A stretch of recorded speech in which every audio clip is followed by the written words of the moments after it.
Social media is so powerful, but it can go one of two ways. And especially newbies in the industry or people who have been in the industry a while, they're probably thinking, oh, I don't have this, or I don't have this, or this didn't work out. But nearly everyone has things that don't work out or didn't. But no one showcases that on the internet. No one comes on the internet and says, oh, I failed. But people do fail, and that is really normal. And it needs to be put out there a little bit more. I opened the one that I'm in right now 2 months before falling pregnant with twins. When I opened, I did not expect to even be getting pregnant, to be having a family, to be having children. So when that happened, it was a really hard thing to deal with, not because I didn't want the pregnancy, but because I was like, whoa, my 5-year plan was business orientated, did a massive 180 here. How am I going to juggle both? I had to reshift my priority to quality over quantity.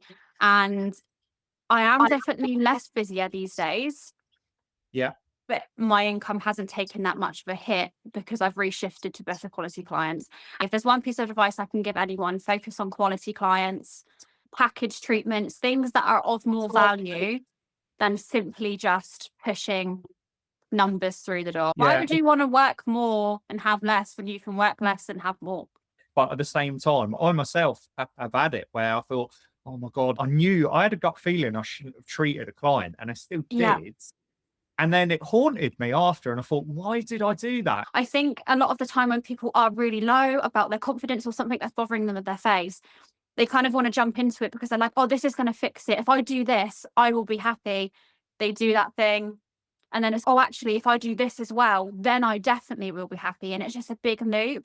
Earn £10,000 a month, do this, do that. And I think you're so right. Yeah. If we look at ourselves and how we were probably working 5-6 years ago, it probably wasn't necessarily wrong, but I think you just evolve into your own sort of lane. And then you think, actually, this client doesn't need that. Whereas there was probably a time where you think, oh my God, this is the only client I've got in this week. I need to, if she wants a 6 meal package, I'll give her a 6 meal package. I've taken away a lot of services over the years, but most recently I've taken away quite a few because I just don't feel like I'm aligned with a lot of things anymore. Like facial contouring, whilst we're on that subject, is one of them.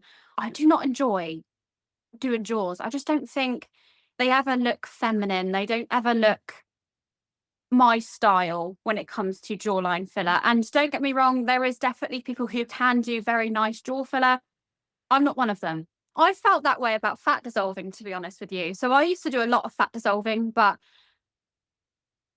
I'm going to be really honest. I think it's a scam. I think it's a big fat scam. I just don't feel like it ever really works. But ultimately, I think that's what's happening now. And what's interesting is I'm even seeing people who they've lost their weight, but then they don't want to come off it. So they're staying on it. And then that almost becomes another end of the scale with body dysmorphia or anorexia. Or there's very extremes with stuff like this, isn't there? Yeah.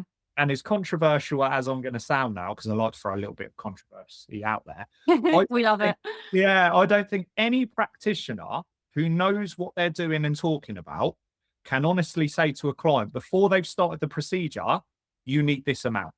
I like to emphasize to people that although you are paying for a syringe of filler and you are paying to have filler done, you are also paying for the technique, for the method, for the strategy. Like it's more than a little bit your of filler. expertise to say that's enough. Dissolving feel is just, if you have got a practitioner offering that service, I'm sorry, but I don't think they've got the client's best interests at heart. Stuff like people we're not allowed to talk about because everyone's got to pretend we're all like superhuman and we don't make mistakes.